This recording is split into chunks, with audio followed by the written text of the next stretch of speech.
Alrighty guys, how's it going? Daybreaker Rein here, coming at you through your video scope with another part of Castlevania Circle of the Moon. In the last episode, we took care of the Cerberus boss, so in this episode, I am going to try to focus on getting up to the Necromancer boss, which is the second boss in the game. So without further ado, we'll get in and we'll get involved. We'll start this the right way. I do apologize if in the last episode there was any sort of audio bleed through with my microphone. I'm running into this problem where if the game volume coming through my headset is any higher than like 1%, it bleeds through, which is so weird because this headset's not supposed to do that. I specifically bought this headset with the intent that it was not going to have audio bleed through the microphone at all. So I couldn't tell you exactly why it does that, but that's neither here nor there. So hopefully I've taken care of it. If the audio is really low, granted guys, I try to bump up the game audio as much as I can. I will lower the my voice audio if need be to increase the amount of volume that you can hear from the game, because I know nobody wants to hear my voice 20%, 90% of the time. They want to at least hear some of the game audio. I just need to get me a better microphone. I'm actually thinking, I know a couple of the guys that I talked to, specifically in the TCP, I know that they all use like standalone microphones, that they don't actually use like a headset microphone. I might actually have to look into doing that, because that might actually be something better that I can look into doing, and it'd probably give me a overall better sound quality and ensure that the game audio doesn't bleed through as long as it's coming through my stereo speakers. I thought about using my webcam microphone, but I don't know how viable my webcam microphone is. I have yet to run tests on it. I usually keep it unplugged when I'm not using it. So I might get around to doing that for the time being, because I do know that I have to remove hissing and humming. There's a lot of static, and I found out that with this headset specifically, it's only through the converter that I use. So if anybody knows about a sound adapter, sound converter that converts 3.5mm audio jacks to USB and knows of a good one that doesn't cost that, please let me know, because I bought a cheap one. It was more expensive than the ones I was looking at prior, but I don't know if that says a whole lot, honestly, given that it was not much more expensive than what I could have spent for one that comes straight out of China, because it seems like those were a dime a dozen on Amazon. So I don't know if the higher price means better quality. I would like that freaking static being disappeared. And it's weird because I think the static is only present while I'm on my desktop computer, which is strange because I've used this headset that I'm using. I couldn't be bothered to tell you what headset it was. It is a Chinese headset.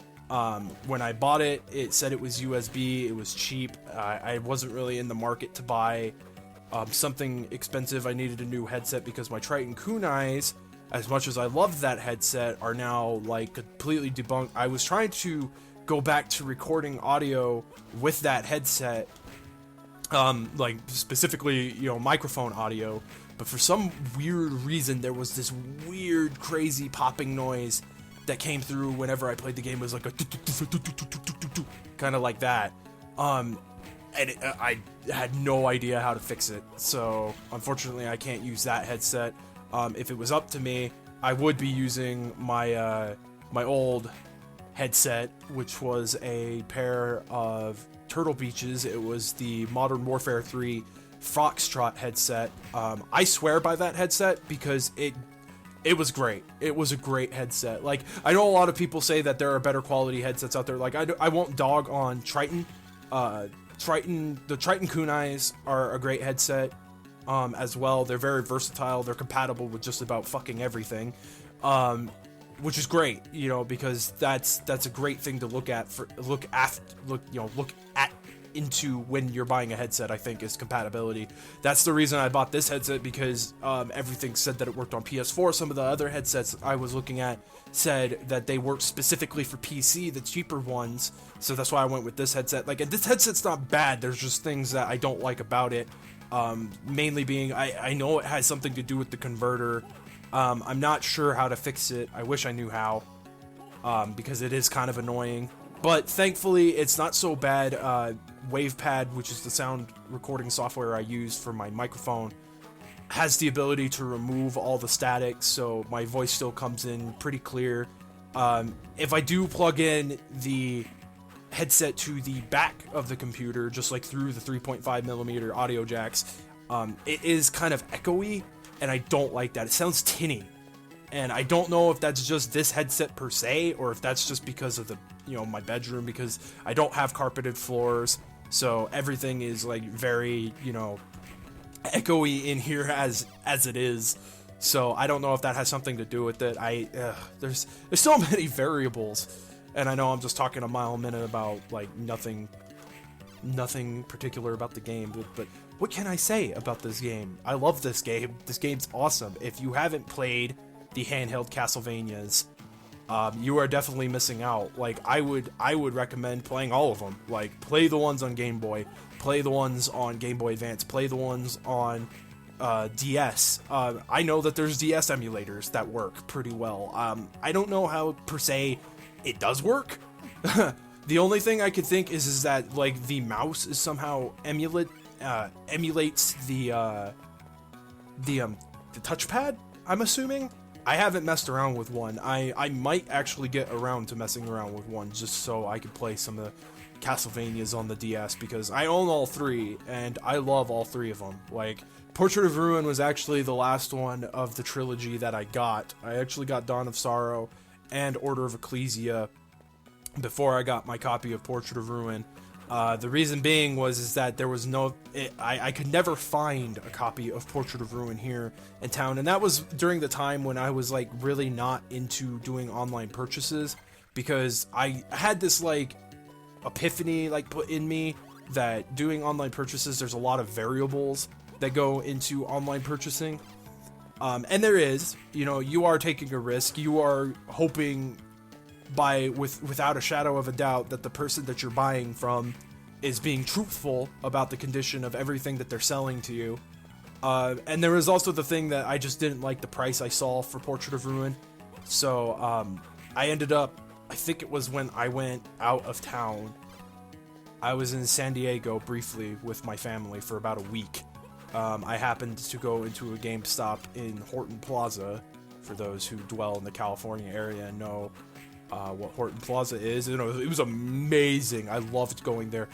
The one thing that I really wish I could have gotten to do was actually spend more time in the Tilt, because there was a Tilt arcade in Horton Plaza, and let me tell you, this thing was fucking massive with how big it was, and I could not believe that there was an arcade still kicking that was that massive here in the US. So it was pretty crazy, because they had like House of the Dead 4, they had I think it had Capcom vs SNK 2, they had Third Strike, the one that had like the big projector version instead of the actual arcade cabinet. Oh, it was freaking amazing. If I could go back for any reason at all, that would be the reason I would go back to San Diego. I actually loved San Diego the time I was there. It was a wonderful city. The weather was amazing. It was the first time I ever actually got to see the ocean, which was pretty cool. So if I could ever go back there, if I was ever a point in my life where I could afford to go back there, I would. But unfortunately, that's kind of out of my price range. Probably will always be out of my price range, unless for some odd reason I get like Uber E famous and I could just make tons of money, more money than I know what to do with. So you see these guys. Basically, what you do is the second card combo is a ice whip, and you freeze these guys to use them as platforms to basically get items earlier. So I used the card combo glitch, as you just saw, to kind of cheese it my way up here. And they do shoot at you, so you do have to be careful. Because typically, I waited because I was never good at the platforming of trying to get that down. So I actually ended up waiting until you get the super jump ability before I even came up here to get this upgrade. I could have sworn that there was a hidden wall, but it's definitely viable in the other modes of the game when you play as either the magician, the shooter, or the thief. It is definitely far more viable to get every upgrade that you possibly can than to wait on any upgrades, because you're going to need them. Magician mode, thief mode, shooter mode, all have decreased stats. Now, Now, shooter mode is interesting because while I thought that the gimmick of that mode was the homing dagger ability, you can actually collect the dagger subweapon twice, and it makes it a homing dagger. And while it is a nice feature, it actually is weaker than using the normal dagger. And it's actually weaker than using any other sub-weapon, because the sub-weapons actually in shooter mode are reduced by half the cost. So you can throw axes and crosses and holy water till you're blue in the face, which is a much, much better thing to do than the homing dagger. The homing dagger, unfortunately, is just absolutely awful. It's great in the beginning, but it is not a viable option for fighting bosses, like, period. I would not recommend ever using the homing dagger if you can truly avoid it. And I don't think I can I think I have to go back the other. You have to go the long way around because I don't have the ability to break the stone blocks yet. So you have to go the long way around, if I remember right. I'm hopefully gonna... I don't think I could cheese the fight, the Necromancer fight, as much as I want to. I think I'll be able to, like, use the Wind Wave ability, like, once, maybe. When you're the regular vampire killer mode, which is the mode that I'm on right now, you don't get too many options. Like, MP wise, you don't have a lot of MP to start out with. So that Wind Wave ability, I believe, takes a huge chunk. It takes like 100 something MP to use at least once. I also found out that I was not aware of this, but you can do the item crush ability in this game, and believe it or not, if you don't pick up a sub-weapon, because once you pick up a sub-weapon, as far as my knowledge, there's no way to get rid of it, other than by picking up another sub-weapon. If you leave your sub-weapon meter empty, which I might end up doing if I play back through shooter mode again, if you leave it empty and do the item crush, it's actually one of the most powerful moves that Nathan has in the entire game. It takes 100 hearts to use, but I guess it just wrecks face. I've never used the item crush ability in this game. I've never felt I needed it. It's a nice option, which is crazy to think because the only one who was able to do item crush before was Richter. And Nathan, although an awesome character in his own right, is not a Belmont. So it's actually kind of interesting that, I mean, granted, he can't do it natively. He has to use the DSS system as a catalyst to be able to cast the item crush. So I guess you could say in that regard, he's technically, well, I mean, he would definitely be weaker than Richter in that regard because he can't do it natively. But, I mean, it's still pretty awesome regardless of the fact that he could still... Okay, yeah, you can't go up there. He could still do the item crush regardless. And he's the only other character in the entirety of the Castlevania lore other than Maria that can do the item crush. Which is surprising to me. I could have sworn in one of the other games you could do the item crush. But it's still pretty cool. Like, again, I've never felt that I needed to use it, but you never know. I mean, it could definitely be something that's actually more viable than I'm actually thinking it is. But it is a card combination that, right off the bat, you're not going to have unless you start in the Magician mode. It is something, I can't remember what combination it is. I think it's like Neptune or Apollo or something like that. Apollo plus Salamander. I mean, the Salamander you get very quickly because it's like one of the first cards you're going to get. But Apollo, again, it's all based on luck. you got to remember is the card drops are based on luck. So it's very possible that you could go through, because like I think the very first time I played through this whole game, I never got like the majority. I missed like half, maybe 75% of the cards, because they did not drop, and I didn't know what enemies dropped them. I really hope I didn't just go in a huge circle. I think you have to go this way. Or not. Or I'm just dumb, and this was just all for items. I thought, oh, no. This is the right way. Yeah, you have to go this way. You can't go any other way. Well, I'm gonna go save it. I'm already at the 15-minute mark, but like I said, guys, I really had hoped to get to the Necromancer and beat the Necromancer, so I'm gonna at least attempt it once. If I die, I'll come back to it in the next episode. I'm actually pretty good about not dying, surprisingly, in some of these games, which is a strange thing, because typically when I'm under when I feel like I'm under pressure, I guess I don't feel like I'm under pressure anymore, like, because I've done like streaming, I've gotten so comfortable with it, like I guess I don't feel like I'm under pressure. Like, I granted I do have a time limit. Technically I'm trying to keep these videos at least under 20 minutes a piece, so I mean, in that regard, technically I am under pressure, but it's not as bad, if that makes any sense. But I can't go that way anyway, because you need the thing. So if I actually remember the DSS combination for the wind wave, I probably shouldn't activate it anyways, because there is a cutscene here, so I think it deactivates when you get into a cutscene. Okay. Necromancer, extraordinary to be dropped into the abyss and still live, but your luck is about to run out. Get out of my way, child. Before I finish you, I will tell you some news. Your precious master is already in our power. What? The old man will feed us with his soul.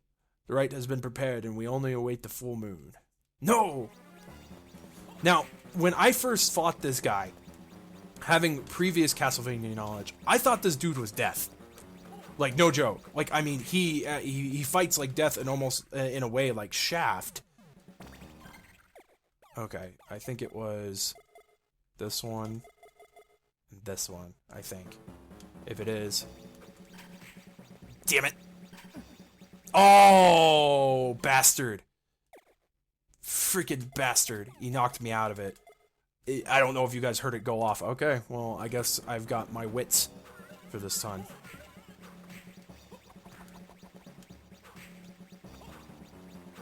That's alright, though. That's alright. Don't always have to cheese every boss fight. I just know it works very well against this guy, much like the Cerberus. It takes a couple of hits, but it still works, so... Okay. He does have two forms. See, so this is why I instinctively fought, because doesn't that look like how Death would look? Oh, and he does that stupid, weird orb bull crap.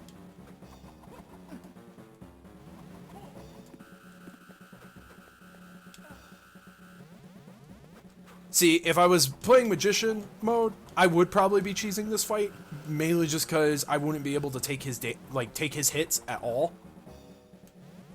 and live to talk about it.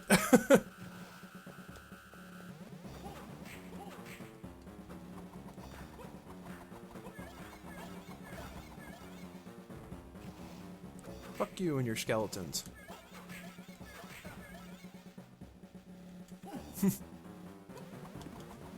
You just had goofy skeletons that throw bones. I always thought it was cool that the boss track in this is the one from the... Come on. Die, please. I am so dead.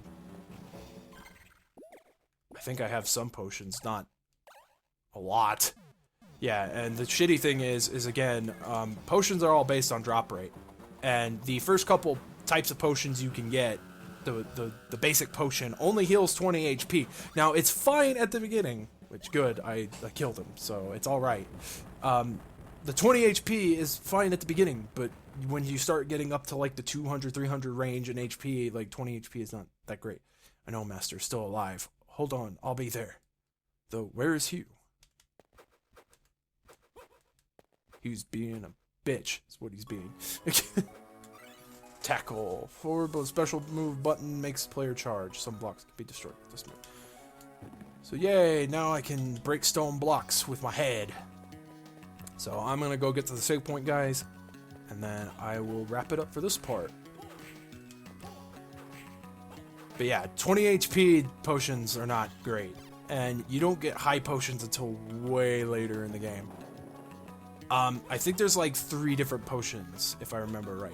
There's potion, high potion, potion EX, and then mega potion.